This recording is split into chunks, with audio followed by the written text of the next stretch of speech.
Hi, Dr. Webb. I'm recording this after the Bills lost the championship game, so my morale's pretty low, but I'll still do the video.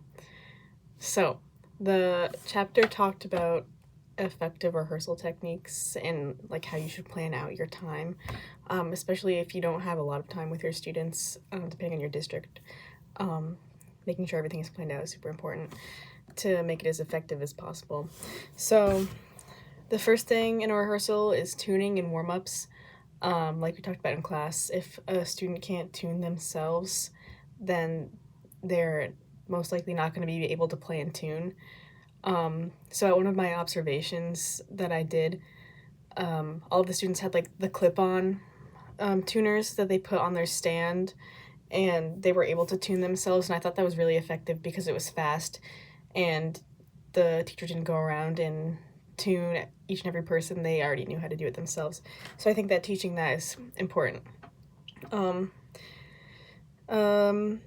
Also for warm-ups, which the chapter talked about, is how it's important to stretch too, which I thought was a really good point because in high school I'd never stretched at all before I played, especially when I was preparing for auditions.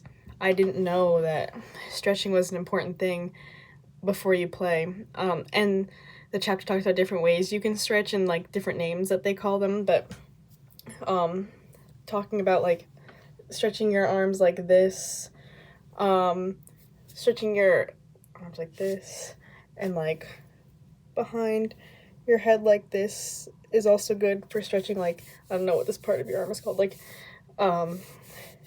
back here, because warming up is more than just getting your fingers warm, and your bow like warm on your instrument. It's about getting your physical body warmed up so you can go through the motions without hurting yourself.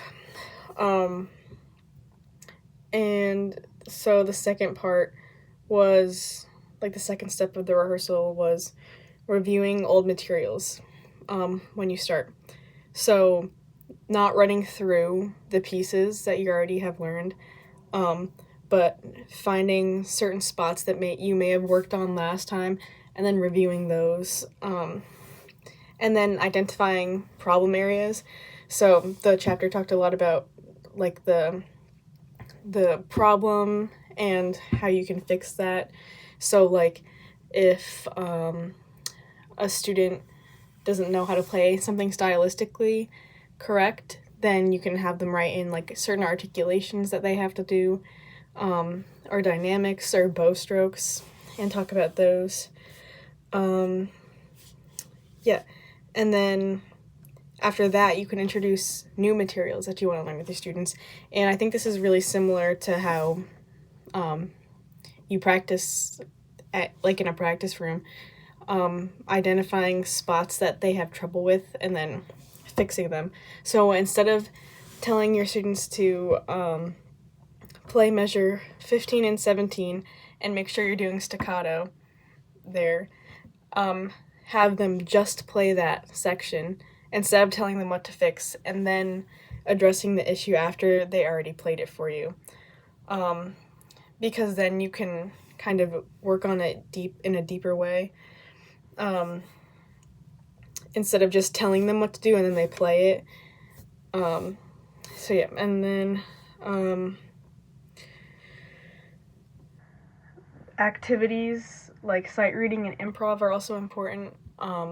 So websites like the Sight Reading Factory I did in high school, like we had a big whiteboard or like a smart board, and my orchestra teacher would project like the Sight Reading Factory website on the screen, and we would all play as an orchestra. Like there was like an option to have like a full score, and we would all play like an excerpt on the screen. And this just helps them grow as musicians in general. And or they could do they could do improvisation, so like using a garage band beat and like a certain scale that they're learning would be beneficial to them. And then towards the end of rehearsal, making announcements and comments brief, so avoiding like lengthy explanations of things and summarizing the rehearsal and what the students did well, and what goals they have, and maybe tell them what they need to practice, but making it short and not something that's long and distracting, because you want to end the rehearsal with high energy.